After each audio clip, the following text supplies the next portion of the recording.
Здравствуйте всем! Добро пожаловать на канал Магия Песка. Старинные турецкие гаремные гадания на песке для вас. Дорогие зрители, гости канала, не забывайте подписываться, нажимайте на колокольчик, получайте уведомления о новых видео. Огромное спасибо заранее за ваши лайки, за ваши хорошие, добрые комментарии. Мои дорогие, на сегодняшний день я личные гадания не делаю. Если ситуация моя будет меняться, я об этом обязательно сделаю анонс и напишу под видео в комментарии.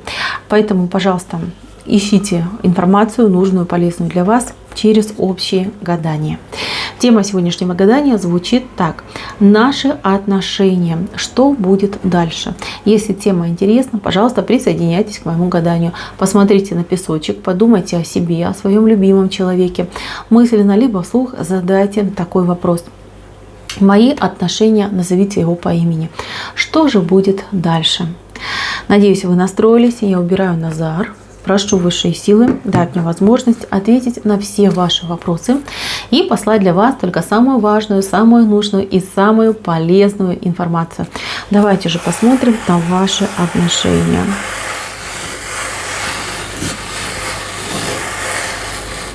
Так, ну ваши отношения, вот как ни крути, дважды вышла чаша любви, это любовь.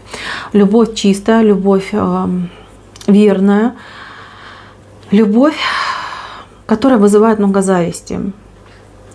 Смотрите, здесь дырка в чаше, и здесь, смотрите, в вашу чашу другой человек пытается руки опустить. Видно вам, да? Вот чаша, вот она, а вот другой человек, который руки, видите, опускает в вашу чашу. Здесь, вот как ни крути, кто зашел именно на эту отсыпочку, я скажу такую вещь. Любовь есть, чувства есть, эмоции есть. Это дар. Это любовь, дар. Это любовь не просто так, мост над вами. Это дар. Дар высших сил. Но вот прям кому-то мозолит глаза, кому-то вы не даете покоя. Какая-то вражина прям туда, знаете, вот яд льет вашу любовь. В вашу чашу любви вльет яд. И причем, знаете, это человек против вас, потому что, видите, вот ваш здесь, вот вы оба, да, вдвоем, между вами дорога и чаша любви, и с вашей стороны дырочка идет, именно с вашей. Это вас не любят, это от вас хотят избавиться, это вам перекрывают этот краник, да, перекрывают этот канал любви. Понимаете, девочки, против вас идет очень активная борьба, очень такая динамичная, жестокая. Здесь человек, враг на все что угодно способен. Здесь человек вообще ничем не будет пренебрегать. Здесь, ну, я не знаю, либо человек слишком уж прожженный, либо слишком безумный. То есть каких-то два варианта, но и то, и другое очень опасно. Понимаете, очень опасно. Мужчина идет слабенький. Вот предупреждаю сразу. Это мужчина слабенький, это мужчина, он такой, знаете, привык по течению плыть, он не будет прям бороться, головой стены пробивать. Нет, у него как-то все опосредовано, как-то все так вот, знаете, размеренно. Он не спешит, он идет вот как своим чередом. Мужчина стабильный, мужчина спокойный. Да, многие о таких мечтают, но в вашем случае, то есть, как бы понимаете, от мужчины, конечно, лучше было бы больше активности. Если бы этот мужчина был более деловой, активный и такой, знаете, ну, пробивной, да, то ваши бы отношения уже бы давно где-нибудь были бы прям, я не знаю, на пике активности, и любовь, и счастье, семья, дом, все бы было у вас так, как вы мечтаете и хотите. Но этот человек, он не спешит по жизни. Негативно ли это, позитивно ли это, думайте, решайте сами. Но, на мой взгляд, мужчина должен быть более, скажем так, с огоньком, да, чтобы за женщину мог свою постоять, чтобы он мог на себя брать какую-то более там, ну, весомую ответственность, понимаете? Этот человек в этом плане мягкий. Может быть, и понравился он вам за то, что он мягкий, но, тем не менее, для отношений не совсем подходит. Смотрите, тот человек, который вам вражет, но это явно женщина вышла, потому что вот и по прическе видно, и по статуре видно. Женщина такая, знаете, она либо она мама, потому что за ней ребенок вышел, причем, ну, тут несколько детей, либо она его какая-то бывшая, либо она женщина, которая с двумя детьми, с ребенком, либо с двумя детьми, которая бы его хотела себе, ну, мужья, да, скажем так. Есть такие дамы, охотницы, которые видят хорошего мужичонку и думают, ну-ка я себе его к ручкам-то приберу, да, и такое и мне пригодится. А здесь женщина, она без царя в голове, она привыкла жить здесь и сейчас, да, она привыкла, я хочу, я беру. То есть вот какой-то такой у него подход потребительский к жизни. А если мама, то, понимаете, он либо ее финансово поддерживает, либо он ей как-то подчиняется очень сильно. То есть здесь доминанта идет, да, что вот я главная, я номер один для моего сынули, да, и он там делает все, что я хочу.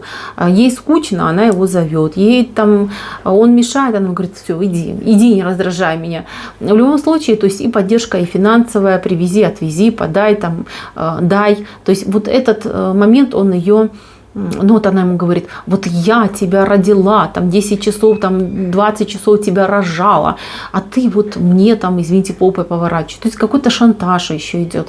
То есть женщина, ну что это такое? Я рожала тебя 10 часов. Ну, кто тебя просил? Ну, не рожала бы 10 часов. Да, то есть как бы ставите в вину ребенку, что я тебя, дескать, столько долго рожала. Ну, это мой личный субъективный взгляд. Я против того, когда женщины так говорят. Либо там женщина говорит, я для себя родила, при этом она потом ребенку все время тычет в глаза, что я из-за тебя жизнь свою не устроила, я там 5-10. Ну, знаете, это неправильно. Здесь вот именно такой подход. Женщина властная, женщина себелюбивая, и женщина, да и пофиг, знаете, на самом деле, как будет жить ее сын. Главное, чтобы она себя чувствовала, как говорится, в шоколаде. Бывшая то же самое. Этой женщине, пока у нее нет другого, у нее, кстати, может быть другой, если это бывшая его жена, то, скорее всего, вот это вот не ребенок за ней вышел, а другой мужик, с которым она там куролесит, развлекается, да, а ваш, типа он за все платит. То есть тоже может быть вариант. А почему нет? Она такая думает, ну а что мне замуж-то выходить второй раз, если вот у меня есть дурачок, который мне все оплачивает, плюс у меня есть там мужичок, который меня полностью удовлетворяет, да, то есть такой момент тоже запросто может быть. Поэтому этот мужчина, еще раз говорю, проблема вся в нем, в том, что он слабенький. Будь пожестче, хотя бы там 5%, все бы было по-другому. Я вижу, что любовь есть, я вижу, что чувства, эмоции. Вы так, знаете, две добрых души, которые вот так вот прям друг к другу приклеились, друг друга греют, вы друг друга очень хорошо чувствуете, между вами эмпатия. Но вот эта дама постоянно вносит какую-то заразу в ваш дом, в вашу семью и в ваши отношения. То есть ваши отношения, может быть, даже на сегодняшний день просто уже трещат по швам. Такая ситуация запросто может быть. И это все ее намерениями, да, все ее грязными ручками, все это выстроено. А здесь, кстати, я не удивлюсь, что если вы в доме находили что-то, и подклады, и отклады, и наклады, все могли находить, понимаете? Она не брезгует ничем, будь то мама, будь то бывшая, если в дом есть доступ, запросто, она даже через него может передавать подклады, через ребенка может передавать подклады, да, например, там приходит его ребенок от первого брака в ваш дом, она ему говорит, вот возьми туда куда-нибудь, там, под кроватку, в диванчик, там, куда, в подушечку, куда там лезет, да, ручка твоя детская, туда и подложи. Ребенка могла даже к этому приучать, понимаете? Вот такой момент. Страшная женщина. Я таких вообще, я не понимаю, как они живут. Они не боятся ни людей, ни Бога. Но, да, ответ приходится им отвечать, и жестко им там бывает. Но, мои милые, пока человек с этим не столкнулся, он этого не понимает. Они живут в свое удовольствие и, как говорится, горе себе не знают. Поэтому вам на будущее, вот я вам такой совет дам. Вот какой я вижу, такой я вам и говорю. Во-первых, мужа своего, да, либо жениха, мужа, кто он вам, берем, прям запаковываем в сумку, в чемодан и куда-нибудь подальше увозим от вот этих женщин. На расстоянии руки у них, конечно, длинные, но не настолько. То есть, если будет расстояние между мужчиной и вот этой женщиной, не дотянется. Вот попа лопнет, не дотянется она. Поэтому, если хотите счастливых отношений, вам нужно менять все. Я понимаю, что жить сложно, там квартиры, там бытовые вопросы, работа, это все сложно. Но если вы останетесь при том состоянии, в котором вы есть, развод. Вы простите за мое предсказание, простите, пусть оно, конечно, не сбудется, но я не могу игнорировать то, что я вижу. Я не могу соврать, я бы и рада, но не могу. Мне ж кажется это, понимаете? Я вижу, что здесь вот она, видите, как она уже руки моет в вашей чаше любви. Она сделает все, чтобы между вами был развод, разрыв, расход. Заберет она этого мужчину, да? Если мама заберет себе, он там будет жить где-нибудь на коврике, да? Если бывшая, так ей вообще хорошо, чтобы он на нее работал как раб, да, все ей деньги там относил, и чтобы у него вообще жизни не было. Если какая-то новая, да, глаз на него, кстати, положила, да, новая женщина, я про нее не рассказала, то ей нужно тоже, да, жить, кормиться и детей своих кормить. Кстати, эта новая, она у него может быть где-то на работе, либо где-то по соседству может быть даже какая-то там из родственниц, да, причем из ваших женщина, которая на него глаз положила. Тоже вот прям берегитесь. Оно-то кровь кровью, да, но когда дело заходит за интерес, некоторые люди вообще ничем не брезгуют. Поэтому будьте крайне аккуратны. Тут именно проблема вот этой вашей соперницы. Причем, знаете, вот на мой взгляд, вот как я вижу, вы не считаете ее соперницей, вы даже, может быть, и не догадываетесь, что кто-то вредит вашим отношениям.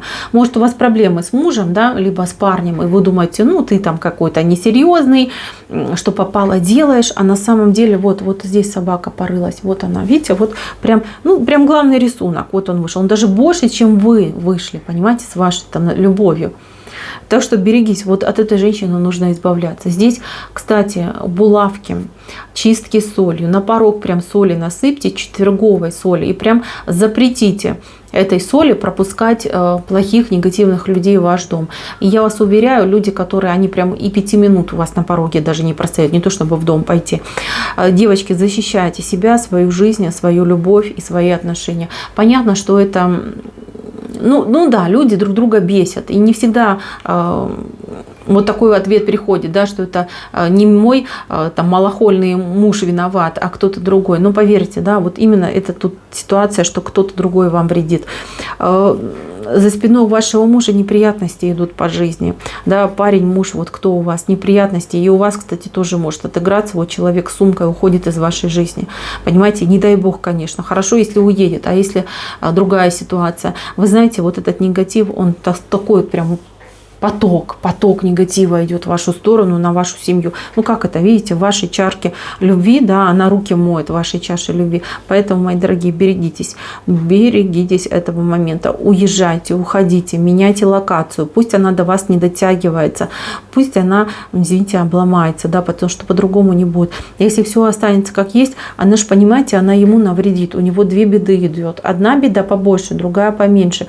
То есть, они как-то вот одновременно прям придут, оттуда, откуда и не ждал. То есть вам и так, я вижу, что жизнь не сахарная, да, а то вообще какая-то неприятность может прилететь. Поэтому спасайтесь, рубите все связи с такими вот дамами, и даже ничего не бойтесь, просто рубите, уходите, уезжайте, улетайте. Вот какая возможность есть.